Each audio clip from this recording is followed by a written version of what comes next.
और बच्चों क्या हाल चाल है। आप देखते हैं क्लास 10 के त्रिकोणमिति के कुछ अनुप्रयोग। इसमें जितने भी क्वेश्चन है सब इम्पोर्टेंट है, इसको एक भी क्वेश्चन छोड़ना मत, क्योंकि त्रिकोणमिति के अनुप्रयोग में कोई भी क्वेश्चन कभी भी आ सकता है जाए जब, और ये सबका क्वेश्चन सब एक एक बार क्वेश्चन बोर्ड के एग्जाम में पूछ चुका है। और एक बात और, जिसको त्रिकोणमिति आएगा वही त्रिकोणमिति का अनुप्रयोग लगा पाएगा, इसीलिए इसको जानने से पहले त्रिकोणमिति के रूल नियम पता भी होना जरूरी है, तभी वो त्रिकोणमिति का अनुप्रयोग लगा पाएगा। और ये बहुत इंपॉर्टेंट है, जो बोर्ड के एग्जाम में हर साल एक एक क्वेश्चन पूछता है, ये फिक्स है। और इसका हम नियम बताते हैं, इसके 3 नियम हम बताएंगे। अगर 3 नियम अच्छे से फॉलो कर लिए तो पक्का होता है कि त्रिकोणमिति का अनुप्रयोग कहीं दिक्कत नहीं होगा। पहला नियम क्या बताता है त्रिकोणमिति के अनुप्रयोग में? फर्स्ट जो रूल बताता है, लाल बटे कक्का, इसका मतलब क्या होता है? tan। इसका मतलब क्या होता है? साइन। इसका साइन, इसका होता है cos, इसका होता है tan। फिर साइन को उल्टा जस्ट कोसेक, इसका हो जाएगा cos का हो जाएगा सेक, tan को उल्टा हो जाएगा cot। ये हमारा होता है, इसको तीर लगा लो समझने के लिए। ये पहला रूल। सेकेंड रूल क्या बताता है? सेकेंड रूल में पहला रूल को अच्छे से पढ़ लेना। लाल बटे कक्का, साइन cos tan, साइन उल्टा कोसेक, cos उल्टा सेक, tan उल्टा cot। ये त्रिकोणमिति के 6 अनुप्रयोग है, इसको अच्छे से पढ़ लेना। सेकेंड रूल में क्या बताता है? उन्नयन कोण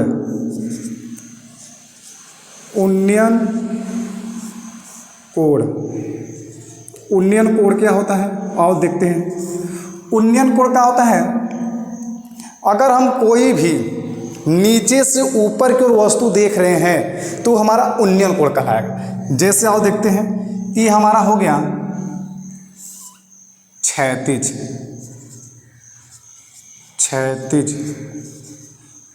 ये हो जाएगा क्षैतिज अस्तर। और यहाँ से हम कुछ जैसे यहाँ देख रहे हैं, देख क्या रहे हैं? जैसे हम कोई पतंग देख रहे हैं।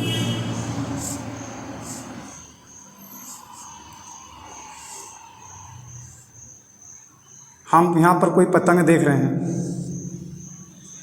ये है, हम इस पतंग को देख रहे हैं तो क्षैतिज। और इसको जो बोलेंगे दृष्टि रेखा,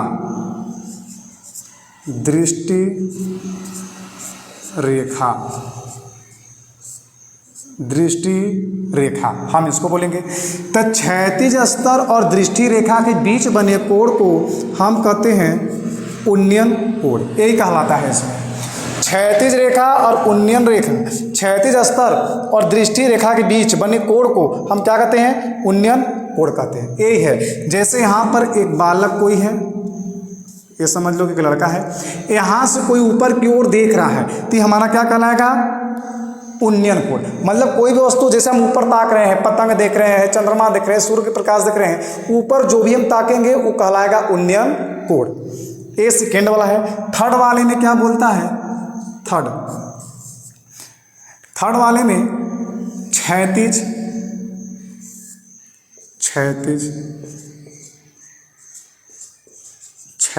अस्तर, मतलब अब उसमें क्या करेंगे? ऊपर से नीचे की ओर, इसे हम कहेंगे दृष्टि रेखा। अब इसके बीच जो बनेगा वो कहलाएगा थर्ड में अवनमन कोण।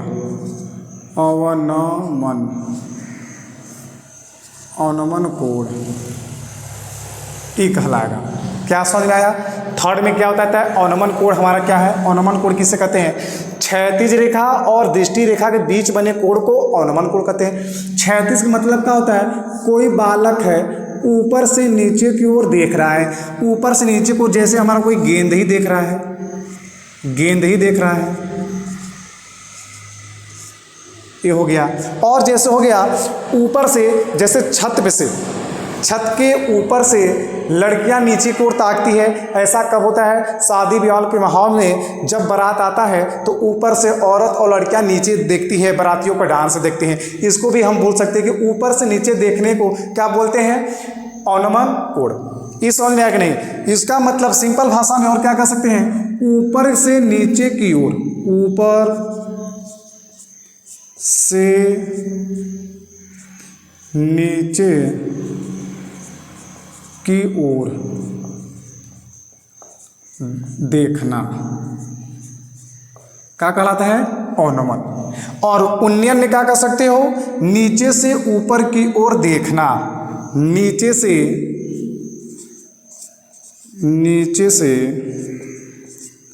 ऊपर की ओर देखना क्या कहलाता है, उन्नयन को। यही 3 टॉपिक है, तीनों को अच्छे से पढ़ लेना, अच्छे से नोट कर लेना। इसके बाद पहला क्वेश्चन हम स्टार्ट करते हैं।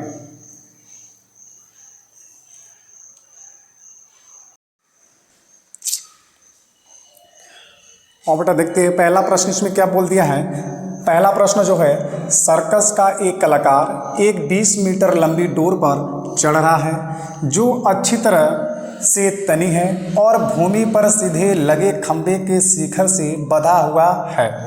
यदि भूमि स्तर के साथ डोर द्वारा बनाया गया कोण 30 अंश का हो तो खंभे की ऊंचाई ज्ञात कीजिए। देखिए आकृति, इसका आकृति बना हुआ पहले ही से दिया है, इसलिए ये पहला जो है सिंपल क्वेश्चन है, एकदम आसान भाषा में। आओ, ये लंबी डोर है, 20 मीटर लंबी डोर है, यहाँ से यहाँ तक दे दिया। और इसके बाद ये क्या होता है, आधार,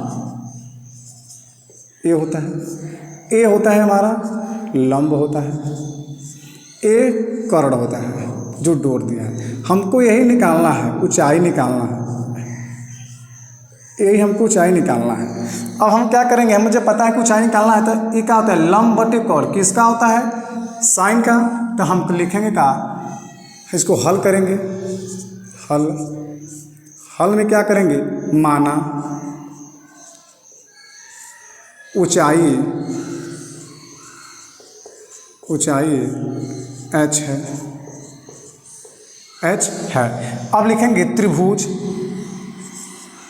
ABC में, त्रिभुज ABC में, त्रिभुज ABC में पाइथागोरस प्रमेय लगाएंगे, लंब बटे कर्ण। अभी हम बताए हैं, ध्यान से देख लो, छोटा सा लाल बटे कक्का, लंब बटे कर्ण किसका होता है, साइन का। लंब बटे कर्ण, इसको नोट में बार बार ध्यान दे रहना। तो लंब बटे कर्ण किसका होता है, साइन। तो हम यहाँ ले लेंगे साइन C बराबर लंब बटे कर्ण, ये होता है। साइन C के स्थान पे कहें 30, तो यहाँ हो जाएगा साइन 30। लंब क्या है h, कर्ण क्या है 20। साइन 30 का मान होता है 1/2, ये हो जाएगा h/20। 2 से काट देंगे, 2 1 कम 2, 2 दहा में 10, इधर भेज देंगे, तो हो जाएगा h बराबर 10 मीटर। ये हमारा आएगा h का मान, और कुछ नहीं करना है, एकदम सिंपल है। इसको नोट करो। आओ अगला क्वेश्चन बताते हैं।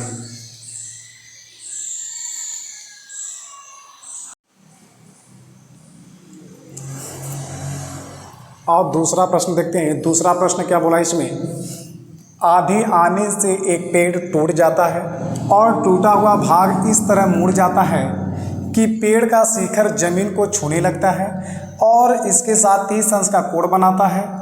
पेड़ के पाद बिंदु की दूरी जहां पेड़ का शिखर जमीन को छूता है 8 मीटर है। पेड़ की ऊंचाई ज्ञात कीजिए। और इसका डायग्राम बनाते हैं। डायग्राम में क्या बोला है हमको पता चल जाएगा आगे हल करेंगे जब। तो हल में हमें क्या बोला है, आंधी आने से पेड़ टूट जाता है। फिगर इधर बनाते हैं, इसको हम करते हैं। एक पेड़ टूट जाता है, मान लो यहाँ से टूट जाता है और टूटा हुआ भाग इस तरह मुड़ जाता है। टूटा हुआ भाग इस तरह मुड़ जाता है कि पेड़ को ज़मीन को छूने लगता है। पेड़ को ज़मीन को छूने लगता है, ज़मीन को छूने लगता है। अब यहाँ हो जाएगा क्या हमारा ABCD ये है, और यहाँ पर बनेगा समकोण। छूने लगता है और इसके साथ 30 अंश का कोण बनाता है। इसके साथ 30 अंश का कोण बनाता है। पेड़ के पाद बिंदु की दूरी जहाँ पेड़ की शिखर का जमीन को छूता है 8 मीटर है। ये हमारा हो जाएगा 8 मीटर, यहाँ से लेकर यहाँ तक 8 मीटर है। ये वाला हमारा 8 मीटर है। पेड़ की ऊंचाई ज्ञात कीजिए, हमको ई निकालना है ऊंचाई h। ये है पेड़, ये हो जाएगा लंब, हाई हो जाएगा आधार, ये हो जाएगा हमारा कर्व। यही फिगर हमारा है। और इसको हम करते हैं, पहले क्या मानते हैं, माना पेड़ की ऊंचाई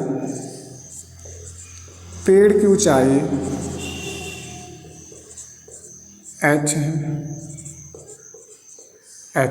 पेड़ की ऊंचाई हम मान लिए h।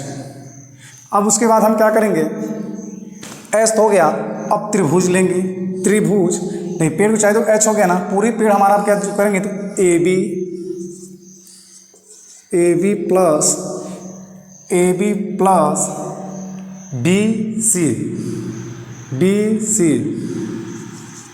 BC, ये हमारा होगा AB प्लस BC।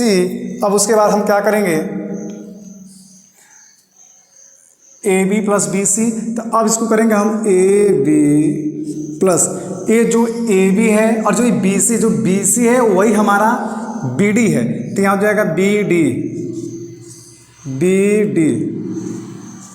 समीकरण 1। इसको हम मान लेते हैं, इसको तो हम H मान लेंगे। काम करते हैं ना, इसको H न मानकर इसको हम हल करते हैं उसी के रूप में। ये हो जाएगा लंब, हाई हो जाएगा यहाँ से यहाँ तक हमारा पेड़, इसको ऐसे कर दें तब और अच्छा समझ में आएगा। अब हम क्या करेंगे, त्रिभुज लेंगे DAB, त्रिभुज DAB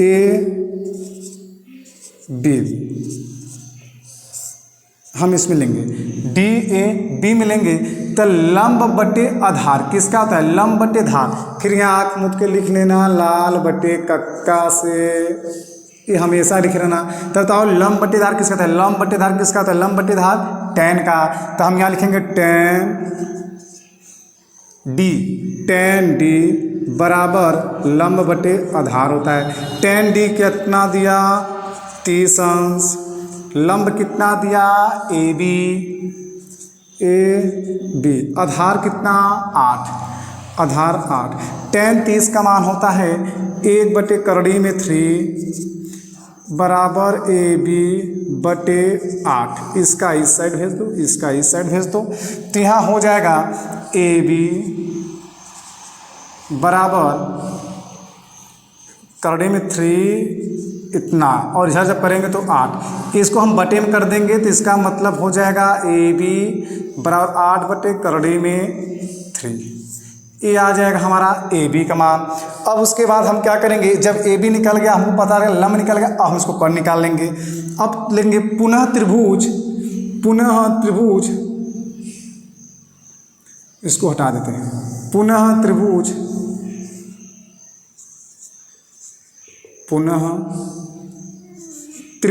अब हम क्या लेंगे फिर DAB में पुनः वाले में। जब पुनः करेंगे तो अब हमें पता चल गया, अब क्या लेंगे, अब लेंगे कर्ण बटे आधार। तो हम कर्ण बटे क्या है, लाल बटे कक्का। कर्ण बटे आधार किसका होता है, कर्ण बटे आधार मतलब कि आधार बटे कर्ण कर लो, आधार बटे यही ना पूछा है। हम यहाँ से लंब निकाल दिए AB, अब हमको कर्ण चाहिए, तो कर्ण बटे आधार किसका होता है, तो देखो कर्ण बटे आधार काश होता है, मतलब आधार बटे कर्ण काश। तो यहाँ हो जाएगा कॉस D बराबर आधार बटे कर्ण। काश D का है कॉस 30 आधार 8, कर्ण कितना है BD। काश 30 का मान क्या होता है, करड़ी में 3/2 8 बटे BD। इसका इस साइड और इसका इस साइड करेंगे, जब इधर करेंगे तो जाएगा करड़ी में 3 BD बराबर 8 दूना 16, तो जाएगा BD बराबर 16 बटे करड़ी में 3। ये हमारा आ जाएगा बी डी। अब जब यहाँ बी डी निकल गया, अब उसके बाद हम क्या करेंगे, अब उठा के मान यहाँ रख देंगे A B plus B D में, हम यहाँ कर देंगे। अब तो यहाँ समीकरण एक में मान रखने पर है कि हमारा A B plus B D. A B का मान आया है 8/3 प्लस 16/3। आधार जब समान है तो घात जुड़ेगा, तो करड़ी में 3 तो क्या हो जाएगा, यहाँ 16 और यहाँ हो जाएगा 24। परमयीकरण करेंगे तो जब इसका हो जाएगा करड़ी 3/3 तो ऊपर हो जाएगा 24 करड़ी में 3/3। 3 से काट दो, 3 8 24, तो हो जाएगा हमारा यहाँ पर 3 8 24, 8 करड़ी में 3। इतना हमारा ये आंसर होगा। पूरा ऊंचाई हमारा जो आएगा वो आएगा 8 करड़ी में 3 मीटर। यही हमारा है, इसको अच्छे से नोट कर लो। अगला क्वेश्चन बताते हैं।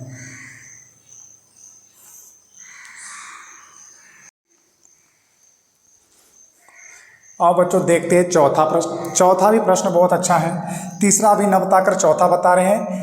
क्या है, भूमि के एक बिंदु से जो मीनार के पाद बिंदु से 30 मीटर की दूरी पर है, मीनार के शिखर का उन्नयन 30 अंश है, मतलब उन्नयन कोण 30 अंश है, मीनार की ऊंचाई ज्ञात कीजिए। और देखते हैं इसका फिगर हम बनाएंगे अभी डायग्राम, तब हमको समझ में आएगा कि क्या करना है क्या नहीं करना है। क्या बोला है कि भूमि के एक बिंदु से जो मीनार के पाद बिंदु से, फिगर एकदम आसान है। फिगर क्या करेंगे एकदम आसान, मतलब ये हो गया फिगर। इसका नाम दे दो ए बी सी। भूमि के एक बिंदु से जो मीनार के पाद का बिंदु 30 मीटर, भूमि के ये जो है 30 मीटर है। 30 मीटर दूरी भूमि का हो गया कि दूरी पर है। मीनार के शिखर का उन्नयन कोण, मीनार ये हो गया मीनार, मीनार के शिखर का उन्नयन कोण, मीनार के शिखर का उन्नयन कोण 30 अंश, उन्नयन कोण 30 अंश है। मीनार की ऊंचाई ज्ञात कीजिए, मीनार की ऊंचाई ज्ञात कीजिए। हमको यही पूछा है ऊंचाई, और यहाँ क्या होता है समकोण। और देखते हैं इसको हम क्या करते हैं, माना मीनार, यही बोला है, माना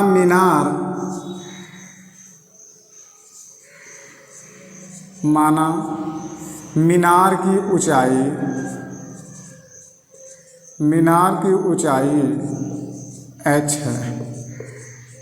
h है। त्रिभुज ए बी सी में, त्रिभुज ए बी सी में जब हम इसमें लेंगे तो ए बी सी में लेंगे लंब बटे आधार किसका होता है, tan। तो हमको पता है कि tan ए बराबर क्या हो जाएगा, लंब बटे आधार। tan ए मतलब 30, tan 30 अंश, लंब क्या हो जाएगा h, आधार क्या हो जाएगा 30। tan 30 का मान 1/√3 ये होता है, h/30 ये होता है। अब हम क्या करेंगे, इसका इस साइड और इसका इस साइड इधर करेंगे तो जाएगा 30, इधर हो जाएगा, मतलब कि इसको करड़ी में 3h = 30। अब इसको बटे कर देंगे तो जाएगा h बराबर 30 बटे करड़ी में 3। अब इसका परमयीकरण करेंगे, जब इसका परमयीकरण करेंगे तो क्या हो जाएगा, करड़ी 3 बटे करड़ी 3 से हम गुणा करेंगे। अब इसके बाद क्या करेंगे, h बराबर 30 गुणे करड़ी 3 तो हो जाएगा 30 गुणे करड़ी में 3, करड़ी 3 गुणा करेंगे तो आएगा 3। अब यहाँ हो जाएगा h बराबर 3 दहा में 30 तो हो जाएगा 10 करड़ी में 3 मीटर। ये हमारा आंसर होगा।